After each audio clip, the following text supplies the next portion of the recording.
Shalom saudara-saudara yang dikasih Tuhan. Hari ini kita akan masuk pelajaran buku bimbingan pranikah YMI-KPS halaman 101 sampai dengan halaman 110. Ya, bab 9 penyelesaian konflik. Namun sebelumnya kita bersatu dalam doa. Bapak berkati dalam melalui kami membahas tentang penyelesaian konflik. Kami boleh bisa dipersiapkan pada saat masuk pernikahan, kami bisa mempersiapkan diri dengan baik sehingga konflik bisa kami atasi dengan cara mengandalkan Tuhan dan dengan cara-cara Alkitabiah. Terima kasih Bapak, berkati Bapak, dalam nama Tuhan Yesus kami berdoa. Amin. Saudara-saudara yang dikasih Tuhan, hari ini masuk pada bab yang ke-9 penyelesaian konflik. Adapun tujuan yang kita akan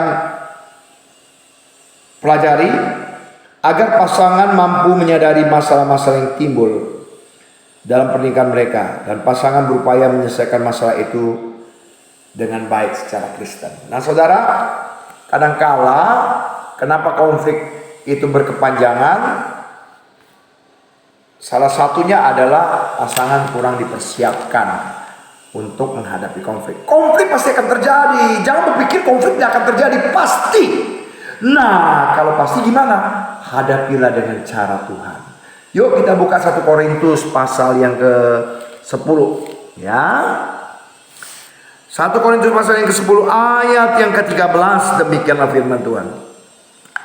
Pencobaan-pencobaan yang kamu alami ialah pencobaan-pencobaan biasa yang tidak melebihi kekuatan manusia. Sebab Allah setia dan karena itu Ia tidak akan membiarkan kamu dicobai melampaui kekuatanmu. Pada waktu kamu dicobai, Ia akan memberikan jalan keluar sehingga kamu dapat menanggungnya. Jadi masalah-masalah yang terjadi dalam rumah tangga itu masalah-masalah biasa yang tidak akan melebihi kekuatan kita. Pada saat kita menghadapi masalah itu, kita percaya bahwa Allah setia. Dia akan memberikan jalan keluar kepada kita. Nah, hari ini kita akan belajar supaya kita bisa mengatasi. Bagaimana caranya? Kita harus mengikuti cara Tuhan. Nah, banyak orang gak mau ikut konseling pranikah. Kenapa? Aduh, ribet, habis-habis waktu. Padahal salah satu poin yang penting adalah bagaimana menyelesaikan konflik. Rumah tangga seringkali berujung kepada perceraian ketika tidak bisa memanage konflik. Konflik terjadi, tapi pasangan tidak dipersiapkan dengan baik. Nah, karena itu melalui kelas pranikah ini dipersiapkan supaya konflik terjadi, pasangan gak kaget. Nah, hal yang perlu diperhatikan. Jadi relasi manusia, dalam relasi manusia hubungan yang dibangun tidak selalu mulus. Kadang-kadang bisa selisih pendapat, si istri jadi tersinggung dengan suami, suami tersinggung sama istri. Lihat muka suami, istri mulai kesel, istri mulai suami mulai kesel. Gimana caranya? Nah, perbedaan pandangan ini sering terjadi. Ya, bahasa tubuh, ngomongan istri kasar, suami yang kasar. Nah, inilah yang sering terjadi konflik. Nah, sehingga bagaimana sih menyelesaikan masalah ini? Nah, perlu kita tahu apa sih masalahnya. Nah, setidaknya ada 5 masalah ya yang sering terjadi. Adalah pertama, harapan yang tidak terpenuhi. Kadangkala suami ya berharap istri itu lemah lembut, pintar masak, serbaguna, bisa ngurus rumah, bisa kerja. Ternyata istrinya gak boleh masak. Ternyata dia bukan lemah lembut, kasar. Ternyata ada kelemahan yang gak disangka. Nah, demikian juga sang wanita mengidamkan suaminya romantis, gagah, serba bisa, sabar, kebapaan. Ternyata kekanak-kanakan, ternyata gak sabar, kasar. Nah, gimana? Harapan yang tidak sesuai kenyataan inilah yang seringkali muncul dalam pernikahan. Ini ya, realita yang dialami dan dijalani tidak akan sama persis dengan ekspektasi tersebut. Bahkan kadang-kala terbalik. Nah, gimana? Karena itu perlu konseling. Kenapa? Ketika dikonseling kelihatan nanti, ini masalahnya. Ini harapan yang tidak sesuai kenyataan. Nah, gimana saudara? Harus tahu ya, menikah bukanlah persatuan antara satu pria yang sempurna dengan wanita yang sempurna, satu wanita yang sempurna. Bukan begitu. Pernikahan adalah persatuan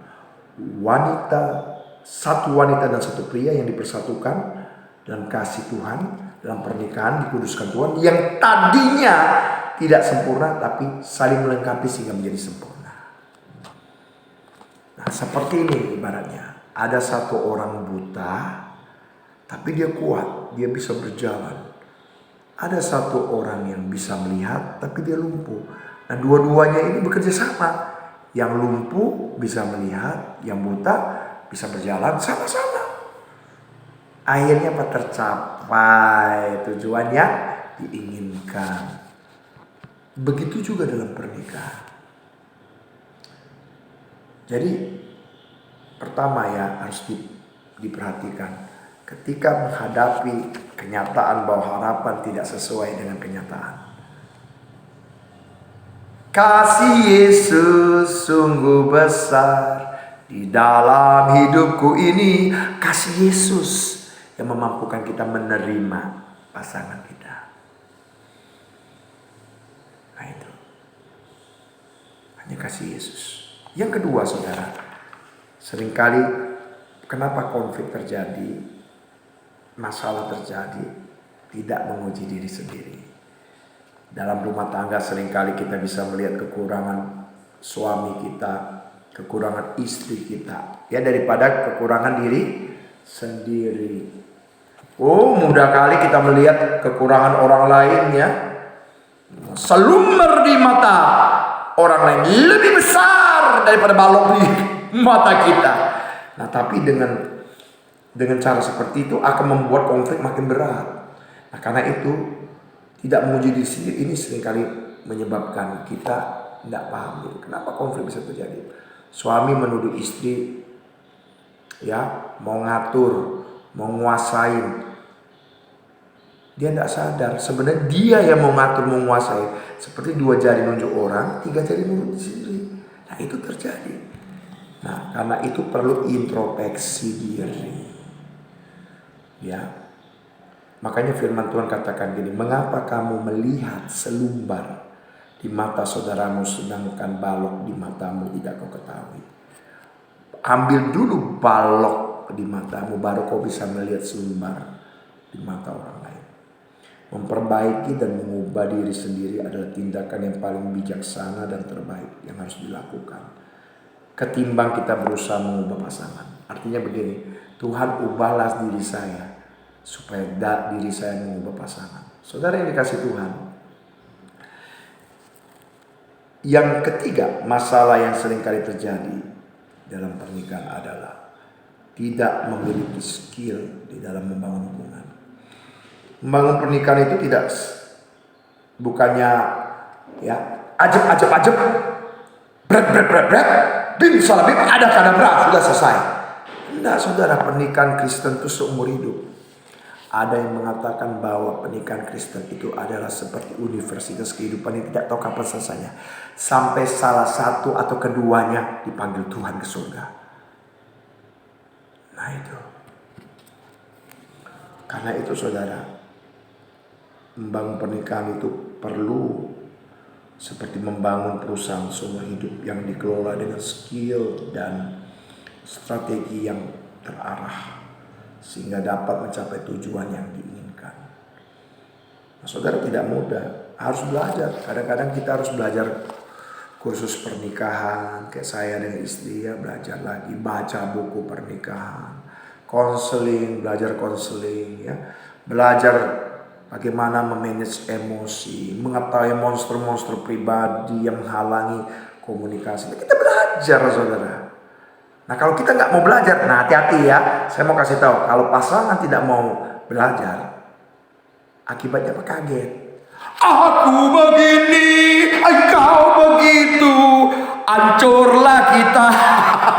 Tapi kalau sudah dipersiapkan, oh kau begini, aku begini, yuk kita sama-sama cari solusi, bukan frustasi. Nah itu butuh apa? Skill. Nah kan itu perlu sediakan waktu, harus belajar bayar harga. Ya jangan sampai sudah siapkan pesta, maksud semua, tiba-tiba tidak dipersiapkan bagaimana kita menghadapi konflik. Wah udahlah, ini terjadi loh dalam pelayanan saya.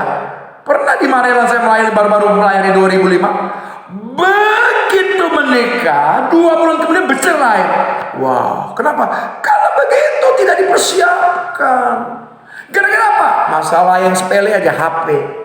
Suami tidak senang HP-nya diperiksa, istri senang periksa HP. Atau sebaliknya, ya sudah berantem gara-gara HP. Nah karena itu harus apa? Ini namanya sekolah. Penyesuaian dalam kehidupan pernikahan itu adalah pembelajaran seumur hidup. Baik calon suami, calon istri yang nanti diberkati akan menjadi suami dan istri seumur hidup. Sehingga apa? Harus belajar mengembangkan skill, mengatur dinamika kehidupan. Sehingga apa? Rumah tangganya semakin baik. Jangan pernah berpikir rumah tangga kita akan menjadi lebih baik kalau kita menghindari konflik. Oh, tidak bisa saudara. Konflik harus dibicarakan. Ya. Nah, kemudian yang keempat, salah memilih dan menentukan prioritas. Prioritas kehidupan menentukan tindakan yang diambil untuk dijalani. Jika prioritas salah, maka tindakannya akan salah. Seringkali perbedaan prioritas antara suami dan istri menjadi pemicu konflik, sehingga saling mempersalahkan antara suami dan istri, dan keretakan rumah tangga pun terjadi. Istri orientasinya bisnis, suami orientasinya minat pribadi. Wah, bentrok. Atau sebaliknya, ya orientasi istri pengennya suami itu di rumah, kalau sudah kerja suami nggak mau, pengennya kalau sudah selesai kerja kumpul sama teman-teman, padahal sudah punya istri. Nah kalau salah menentukan prioritas, kacau. Nah perlu ada keterbukaan antara suami istri, diskusikan menentukan prioritas dalam menjalani kehidupan pernikahan. Dasar yang paling penting adalah firman Tuhan yang menentukan prioritas. Firman Tuhan ini akan menuntun kita. Ya, apa sih prioritas dalam rumah tangga? Demikian juga saya. Waktu saya sakit saudara, itu tidak mudah. Saya sebagai hamba Tuhan saya pikir ya memperdulikan orang ya di tengah-tengah rasa sakit saya. Di rumah sakit saya masih memperdulikan orang, konseling orang. Pulang dari rumah sakit saya pikirkan orang lain. Istri saya merasa apa? Sudah capek-capek, ya 16 hari bawa pulang pergi pakaian kotor. Saya mikirin orang lain, tidak mikirin dia. Salah prioritas. Wah, akhirnya gimana? Ya, karena kita sudah dipersiapkan, akhirnya kita belajar. Ya, bagaimana kita bisa mengatasi konflik. Nah akhirnya saya pun belajar ngoreksi diri. Saya juga ada salah. Orang lain saya prioritaskan. Saudara, saya 24 jam memikirkan pelayanan. Tapi jikalau saya mengabaikan istri dan anak saya, pelayanan saya tidak ada guna. Saya sadar firman Tuhan. Setelah merenungkan firman, baca, baru Tuhan ampuni saya. Nah itu ya. Kemudian terakhir, faktor-faktor yang tidak terprediksi. Kadang-kadang ada hal yang tidak prediksi. Kenapa? Tiba-tiba terjadi kecelakaan, bangkrut, sakit, ya kan? Bencana alam. Kadang-kadang nggak bisa diprediksi, saudara. Gimana? Ada ini kisah, calon istri belumlah menikah misalnya, ya kan? Tiba-tiba dia diagnosa kanker. Bagaimana siapnya? Istrinya cantik, ya kan? Tiba-tiba sakit, kecelakaan, suami harus siap. cincin pernikahan yang ada di tangan ini membuktikan apa? Kesetiaan. Saudara tahu, saya mau kasih tahu saya. Waktu saya pakai cincin ini, saudara, pernikahan. Waktu itu belum pernikahan ya, masih pertunangan. Begitu pulang, saya masih antara 2005 sampai 2007. Saya kaget. Contoh waktu itu masih contoh Cliff, lu pilih ya. Kalau mau nikah, nggak usah pelayanan di sini. Kalau mau pelayanan di sini, usah nikah. Tapi saya bilang apa? Saya berpegang sumpah buat Ruby. Singkat cerita apa? Saya tetap menikah. Harus keluar dari mana? Nggak apa-apa. Balik lagi. Kenapa? Kalau Tuhan yang buka pintu, tidak ada satupun yang tutup. Amin. Kita harus apa? Pelajari firman. Imani. Percaya. Firman Tuhan menjadi landasan. Nah, karena itu di dalam menghadapi faktor-faktor yang tidak prediksi, kita harus apa? Pegang firman. Pegang firman. Renungkan firman ini bukan hanya sekedar ya baca-baca komik, enggak. Direnungkan, diresapi, mengkoreksi, mengintrospeksi. Ya. Nah, jadi ya karena inilah makanya 5 hal yang terjadi, saudara. Kenapa kadang-kala masalah terjadi dalam pernikahan? Harapan yang tidak terpenuhi, tidak menguji diri sendiri, tidak memiliki skill dalam hubungan, salah menentukan prioritas atau salah memilih, dan faktor yang tidak terprediksi. Nah, bagaimana prinsip penyelesaian konflik? Ya, penyebab konflik yang di atas harus dapat diatasi tentunya dengan baik ya. Konflik yang berkepanjangan dapat hancurkan rumah tangga yang telah dibangun. Karena itu perlu konflik yang sudah terjadi ini diselesaikan dengan cara yang bijaksana, saudara. Antar suami istri. Prinsipnya adalah bagaimana prinsip menyelesaikan konflik adalah sebagai berikut. 1, jangan hindari konflik dengan cara mendiamkan. Ingat ya, jangan menghindari konflik dengan cara mendiamkan. Diamkan aja, tidak usah dibahas, diamkan. Kau begitu, aku begitu, diam sama diam ya. Kau suka selingkuh, aku juga selingkuh, hancur.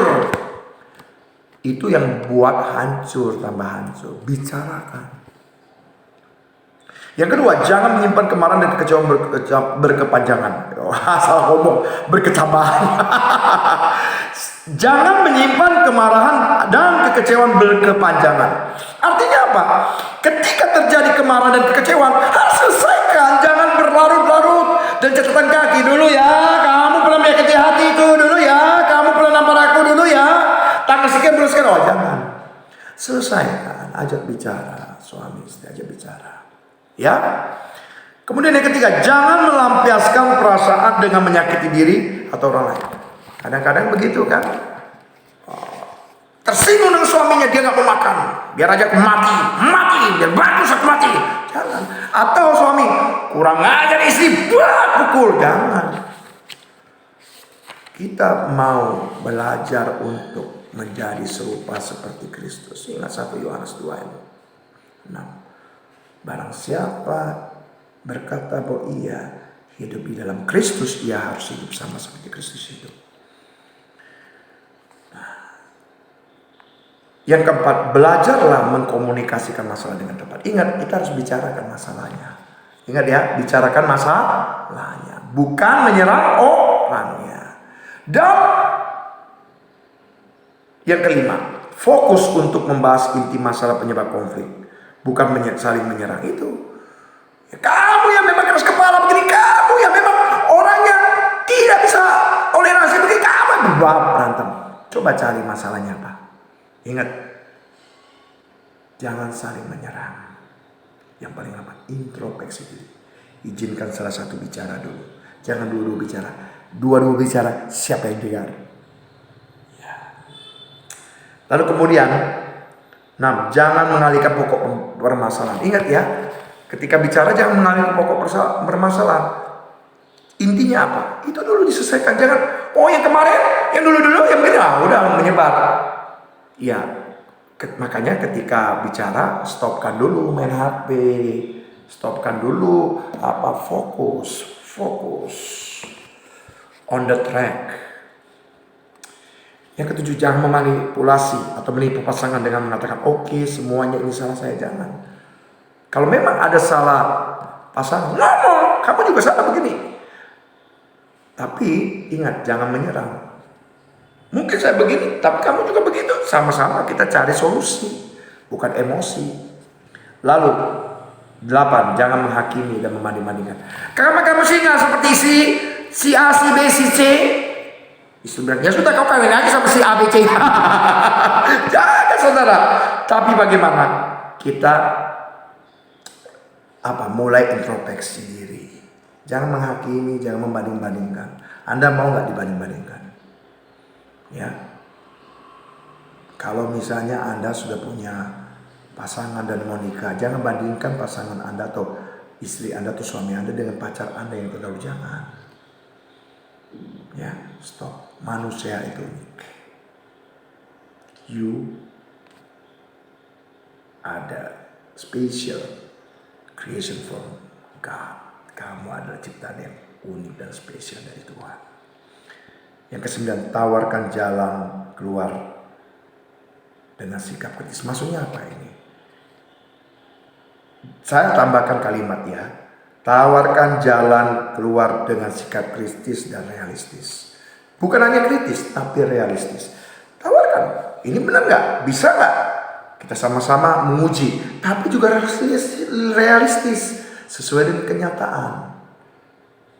Nah, ayo sama-sama. Ingat ya, pernikahan itu seperti makan mie pangsit pakai sumpit. Nggak bisa dua-dua maju. Ya kan, harus saling mengalah kan. Ada satu di depan, ada satu di belakang. Iya kan? Ya kan, betul nggak? Iya, ini kan makan kan mie pangsitnya kan, apalagi makan ya siapa? Ya kan? Artinya apa? Cari solusi. Ya. Yang terakhir, bersikap rendah hati dan belajar mendengarkan keluhan dengan sabar.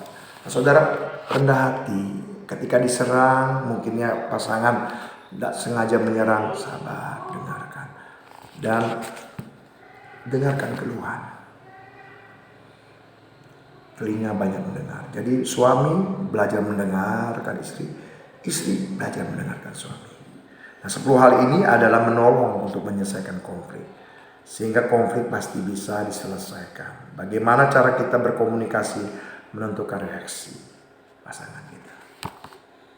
Nah, saya terus terang bukan berarti saya ngomong kayak gini berhasil, saudara.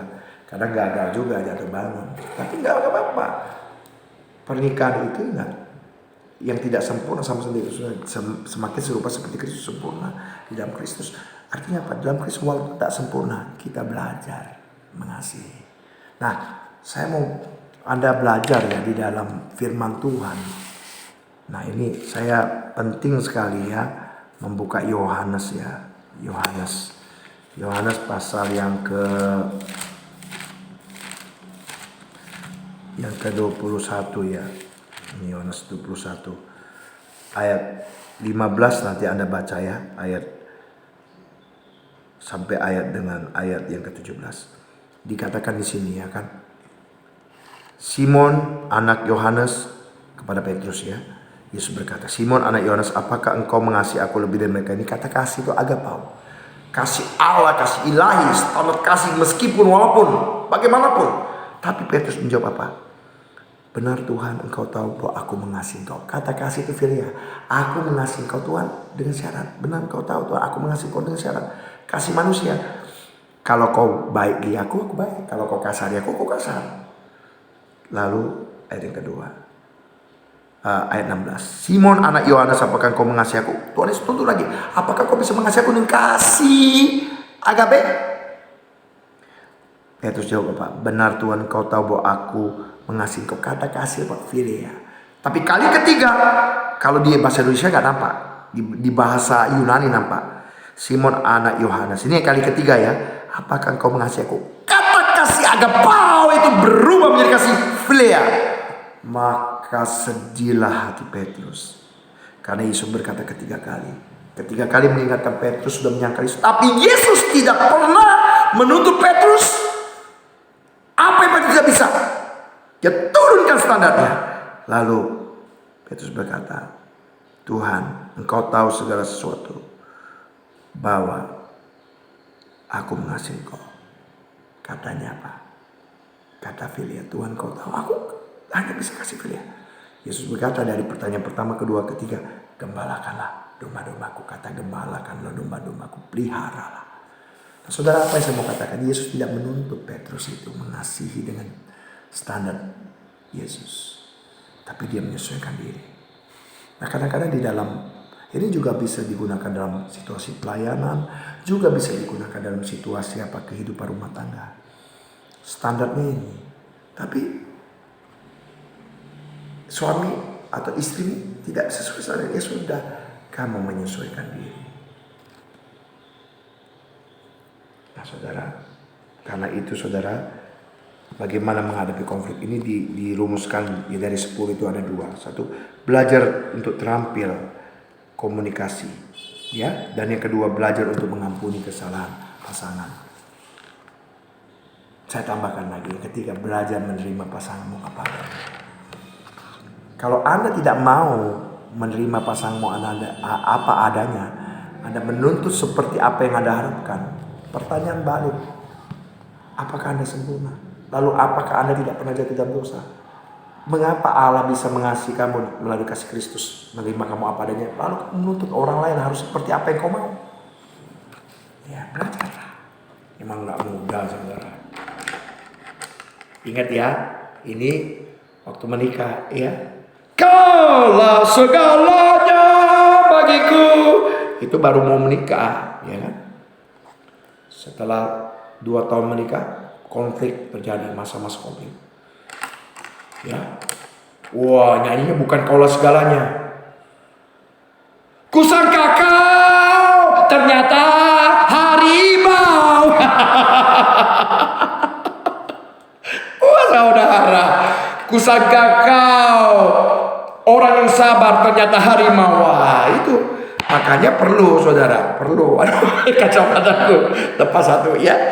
Perlu kita terampil di dalam komunikasi dengan cara ya konseling seperti ini, ya. Persiapkan baca buku ini, ya. Nah, jadi ada di sini pengalaman dari Dr. Emerson Eggerichs mengatakan bahwa kebanyakan pasangan tidak tahu bahwa mereka berbicara dengan bahasa yang berbeda. Mereka mengirimkan pesan dan kode, tetapi mereka tidak membacakan kode itu sampai mereka melihat bahwa sang perempuan mendengarkan dengan bahasa cinta, sang laki-laki mendengarkan bahasa hormat. Hati-hati. Makanya di Alkitab dikatakan apa? Hai istri-istri, tunduklah kepada suami. Karena bahasa laki-laki bahasa hormat. Hai suami, kasihlah istri. Karena bahasa istri adalah kasih. Nah, ingat, kalau kita laki-laki, kasihlah istri. Sekalipun dan walaupun bagaimanapun. Istri, hormatilah suami. Sekalipun walaupun bagaimanapun. Nah, beberapa fakta ini menerangkan bahwa mengapa komunikasi penting terjadi dalam suami dan istri. Pertama, komunikasi bukan hanya terbatas pada kata-kata verbal, tapi juga bahasa tubuh. Nah, karena itu perlu, ya, kalau misalnya ngomong, misalnya, ada apa sayang? Kan bagus, ada apa sayang? Senyum, pegang. Ini bahasa tubuh. Ya, aku ngasihmu sampai korek kuping, korek itu kan. Itu bahasa itu menunjukkan apa? Ada message di balik itu. Nah, makanya itu perlu. Atau ya aku sayang, tapi main HP, ya kan? Seolah-olah menunjukkan ya sayang di mulut tapi tidak di hati. Nah, karena itu komunikasi itu bukan hanya verbal tapi non verbal. Yang kedua, hal yang sering terjadi dalam komunikasi, apa yang saya katakan bukanlah yang Anda dengar. Dan apa yang menurut Anda dengar bukanlah, sama sekali bukanlah yang saya maksudkan. Nah, ini suami nangkepnya begini, istri itu udah begitu. Sering terjadi, suami pikir istri setuju, sebenarnya istri nggak mau, terpaksa. Nah, istri pikir suami oke, sebenarnya suami nggak oke. Nah, bokeh, ya kan? Nah, karena itu perlu mendengar teliti. Benarkah apa yang kau katakan itu dari hati? Atau jangan-jangan hanya lip service? Atau jangan-jangan ada yang lain di balik kata-katamu? Nah, karena itu perlu belajar komunikasi. Yang ketiga, dalam komunikasi laki-laki sering mendengarkan kritikan sebagai penghina. Hati-hati, jangan sampai laki-laki itu terjemahkan menghina, ya. Nah, karena itu kita laki-laki harus sabar. Lalu wanita jangan menghina, jangan menghina, jangan. Berikan kritik yang sehat. Kritik yang sehat itu apa? Pujilah dia. Lalu setelah puji, beritahukan kesalahannya. Lalu solusinya apa? Itu. Jangan cuma kritik. Jangan. Kritik yang sehat, berikan pujian dulu, baru berikan ini kritikan. Ya, ini kelemahannya di sini harus diperbaiki. Diberikan cara untuk memperbaiki. Lalu dalam komunikasi wanita merasakan bahwa kebisuan adalah permusuhan. Nah, suami-suami jangan bisukan istri, jangan didiamkan. Ya, tapi istri juga harus belajar. Suami jangan dimaki-maki, diteriak-teriak, ya gimana mau ngomong, diteriak ngomong, tidak didiamkan aja. Nah, karena itu belajar wanita. Ya, hal ini pria juga belajar, jangan membisukan atau mengabaikan. Tapi belajar heart to heart. Nah, di dalam yang kelima, di dalam survei Dr. Engert ya kepada 7.000 pasangan ya di dalam konflik ditanya, apakah Anda merasa tidak dikasih atau tidak dihormati? Hasilnya Pak, 83% pria mengatakan dia tidak dihormati, mereka tidak dihormati, dan 72% wanita tidak dikasih. Nah, itu kan bahasa pria, bahasa hormat, bahasa wanita, bahasa kasih. Yang keenam, ketidakadanya titik temu dalam komunikasi verbal maupun non-verbal menghasilkan crazy cycle dan peningkatan. Artinya, apabila tidak dikasih maka wanita akan bereaksi tidak menghormati. Demikian sebaliknya, kalau pria tidak dihormati akan tidak mengasihi. Nah, ini terjadi. Nah, karena itu, kalau dua-duanya nuntut, siapa dulu? Salah satu salah. Kalau istri tidak mau ngalah, suami mengalah. Suami dulu kasih istri. Ketika dikasih, istri akan memberikan penghormatan. Kalau suami tidak mengalah, istri dulu mengalah. Istri hormati suami apapun dan bagaimanapun. Maka terjadilah ya pemulihan. 1 Petrus, ingat ya, 1 Petrus pasal 3. Saya pernah mengeksegisi ya skripsi saya, konsep hidup bersama suami istri berdasarkan 1 Petrus 3 ayat 1 sampai 7. Nah, saya akan prinsipnya aja ya. 1 Petrus pasal 3. Nah, saudara, ketika saya lihat pasal 1 Petrus pasal 3 ini luar biasa. Ini ya. 1 Petrus pasal 3. Saya bacakan ya. Demikianlah juga kamu, hai istri-istri, tunduklah kepada suamimu, supaya jika ada di antara mereka yang tidak taat kepada firman, mereka juga tanpa perkataan dimenangkan oleh kelakuan istrinya. Jika mereka melihat bagaimana murni dan saleh istri mereka itu. Nah, tanpa perkataan, ya, dengan kelakuan. Lalu saya masukkan lagi, ya, sama seperti Sarah taat kepada Abraham dan menamaikan Tuhan, ya, dan kamu anak-anaknya, jika kamu berbuat baik dan tidak takut akan ancaman. Nah, jadi apa? Berbuat baik, tunduk kepada suami yang tidak taat firman.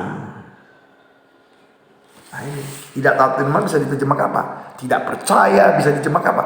Melenceng dari kebenaran firman Tuhan bisa jadi apa? Tidak sesuai dengan firman Tuhan. Istri harus tunduk, taat, dan berbuat baik. Nah, nanti terjadi pemulihan. Nah, saudara. Nah, karena itu saudara, ya. Oleh karena itu, untuk menyelesaikan konflik yang ada, pasangan suami istri harus mengerti dan mempelajari pola komunikasi pasangan sehingga bersedia mengubah cara komunikasi yang salah. Nah, terampil berkomunikasi ini meliputi kemampuan berempati dengan pasangan dan kemampuan berkomunikasi efektif. Nah, kemampuan empati yang dimaksudkan bukan hanya berbicara tentang kemampuan untuk mengerti, mengetahui perasaan pasangan, tetapi meliputi 3 hal. Kemampuan mengetahui, kemampuan merasakan, dan kemampuan memberikan tindakan nyata yang penuh belas kasihan. Artinya begini, ya menurut Goleman, 3 hal ini dirangkaikan secara berurutan, mengabarkan sikap berempati. Saya memperhatikan kamu, Oleh karena itu saya bisa merasakan apa yang kamu rasakan. Dan oleh karena itu saya bertindak menolong kamu. Nah itu harus ada kepada suami maupun kepada istri. Kemampuan berempati adalah syarat penting dalam komunikasi yang efektif. Kemampuan berempati hanya bisa maksimal ketika setiap pasangan memiliki kasih Allah dalam dirinya. Karena kasih Allah adalah dasar untuk memampukan orang berempati dan mengasihi orang lain. Nah ini penting. Karena itu kalau misalnya Anda istri, suamimu tidak mengerti, misalnya apa? Doakan. Istri juga lihat suamimu belum bisa berempati, doakan. Kamu dulu berubah, baru minta dengan perubahan saya, maka mengubahkan pasangan saya. Kemampuan berkomunikasi efektif, menjadi pendengar yang baik, fokus pada apa yang sedang disampaikan pasangan, bukan pada apa yang kita pikirkan. Karena kadang-kadang kita mikirkan ya, hutang gimana, apa pekerjaan, pada istri ngomong, kita nggak pikirkan, atau kita teringat masa lalu, teringat ya kata-kata istri, teringat kita nggak fokus. Nah, ini namanya distraksi, gangguan-gangguan. Singkirkan dulu. Saya fokus. Kalau nggak fokus bilang, sorry ya, aku lagi nggak fokus ini. Bisa nggak kita break dulu, atau kita cari waktu yang tepat. Nah itu ya. Kemudian untuk kemampuan komunikasi efektif, sampaikanlah pesan dengan bahasa yang jelas, bukan multitafsir dan tidak kasar, ya, terbuka. Karena itu perlu ya hargai, berikan pujian dulu, cerita kenyataannya gimana, solusinya gimana. Itu aja sih, mudah untuk diomongkan, tapi susah untuk dilakukan ya. Kemudian menyampaikan harapan dan kebutuhan dengan pasangan secara terbuka, terus terang. Ya, hindari kode-kode yang tidak dimengerti atau multitafsir bicara. Kemudian hindari bahasa menghakimi, bahasa membandingkan, bahasa menyerang, bahasa mempersalahkan. Kamu selalu begini, iya kamu sama seperti orang katakan kamu bercanda, bla bla bla. Jangan, ini perang, ya. Kalau mau terjadi perang ya lakukan, tapi kalau mau terjadi kedamaian, ubah. Nah, kegagalan dalam komunikasi adalah apa? Pesan yang tidak tersampaikan dengan baik karena pemakaian kata-kata negatif dan sikap perlawanan terhadap pasangan. Nah ini hindarilah itu. Ini bahaya, ya. Nah, jadi kalau kita sudah nggak tahan lagi, lebih baik kita diam dulu untuk sementara. Oke, break. Saya nggak tahan dengar kata-katamu, terus terang kamu menyerang saya mau waktu, ya. Nanti kita ngomong lagi jam sekian. Nah, nanti pada saat itu, oke, dia tenang, kita ngomong. Nah, kemudian bertanyalah jika kurang paham untuk memperjelaskan maksud yang disampaikan. Jangan menganggap diri paling tahu serba tahu. Jangan langsung menafsirkan diri sendiri. Pesan dulu komunikasi sehingga pasangan yang pesan pasangan kurang jelas menjadi jelas. Tanyakan kembali apa maksudnya jika Anda kurang paham. Biasakan untuk berdiskusi, berbincang-bincang dengan pasangan. Jangan nebak ya, bicara bahkan hal-hal yang sepele. Biasakan diri memuji pasangan, puji dulu kan, seperti saya bilang. Ya, orang senang diapresiasi, dipuji. Kemudian biasakan untuk minta maaf kepada yang tersakiti ya, jika berbuat salah kepada pasangan. Nah, hal yang terberat dilakukan pasangan karena apa? Berkaitan dengan ego. Sering merasa saya kayak diinjak-injak om teman. Enggak. Justru kok kita minta maaf, itu gentlewoman ya. Minta maaf adalah suatu pernyataan komitmen untuk berusaha menjadi lebih baik bagi diri sendiri dan pasangan. Kalau nggak mau minta maaf, berarti merasa diri benar padahal tidak benar. Jadi apa? Prinsip di Gemika apa? Yang salah minta maaf, yang tersakiti memaafkan. Nah saudara, ya paling penting apa? Mengampuni. Nah ini paling penting. Tidak ada gading yang tidak retak. Jika memaafkan adalah komitmen berusaha menjadi lebih baik, maka mengampuni adalah kunci memulihkan hubungan yang retak, yang hancur, dan memulihkan hati yang terluka. Matius 6 ayat 12. Nah, kita baca ya, Matius 6 ayat 12. Matius 6 ayat 12. Dan ampunilah kami akan kesalahan kami, seperti kami juga mengampuni orang yang bersalah kepada kami. Nah, saudara, penting di sini. Sampai berapa kali kita mengampuni? 70 kali 7. Itu Matius 18 ayat 21 sampai 35, baca di situ. Artinya apa? Mengampuni tanpa ada batas. Mengampuni seperti Yesus mengampuni kayu salib. Ya, mengampuni sampai terluka. Tindakan mengampuni memberikan ruang kepada Roh Kudus untuk memulihkan hati yang terluka dan menumbuhkan rasa kasih hormat kepada suami istri yang rusak hubungannya akan dipulihkan. Nah, di dalam hubungan pernikahan konflik yang didiamkan dan tidak selesai berpotensi menghancurkan pernikahan. Artinya jangan biarkan, bicarakan. Konflik yang dihadapi dan diselesaikan dengan bijak justru berpotensi mengeratkan suami istri. Oleh karena itu belajar untuk terampil berkomunikasi dan bersedia mengampuni dengan tulus hati. Love and respect, mencintai dan menghargai. Dua kata kunci membangun pernikahan dan mengeratkan pernikahan. Gary Thomas berkata, tidak ada yang bisa dipelajari dari suami yang mendominasi istri. Dan tidak ada bisa diteladani dari istri yang memanipulasi suami. Nah, dengan demikian maka pasangan harus memahami bahwa seorang wanita membutuhkan kasih seperti ia memerlukan udara untuk bernafas. Dan seorang pria membutuhkan hormat seperti ia memerlukan udara untuk bernafas. Nah, karena itu saudara penting bicarakan. Ada suami yang mau menyenangkan istrinya, ya, apa yang dia lakukan? Dia jual biolanya untuk beli jepitan rambut untuk istrinya. Nggak bicara mereka berdua. Nah, si istri untuk menyenangkan suaminya, dia belikan kotak biola karena kotak biolanya sudah hancur kan. Dengan cara memotong rambutnya, dijual rambutnya itu supaya jadi rambut apa kerajinan dijual. Terakhir bertemu, biolanya sudah nggak ada, dapat kotak ya kan. Rambutnya sudah ada, dikasih jemput rambut. Apa gunanya? Nah, artinya apa saya bilang? Komunikasi. Yuk, bicaralah sama Tuhan. Kalau komunikasi ada gangguan, ya suami bicara sama Tuhan, istri bicara sama Tuhan, ketemu, ya kita berdoa. Bapak terima kasih hari ini kami sudah belajar dan berkatilah supaya ini bahan yang sangat penting sehingga untuk menyelesaikan konflik yang terjadi. Tolong supaya pasangan yang akan menikah benar-benar bisa menyelesaikan dengan baik. Terima kasih Bapak, dalam nama Tuhan Yesus kami berdoa. Amin. Oke, Tuhan Yesus berkati. Ada pertanyaan, silakan bertanya di grup, ya dibahas ya. Tuhan Yesus memberkati.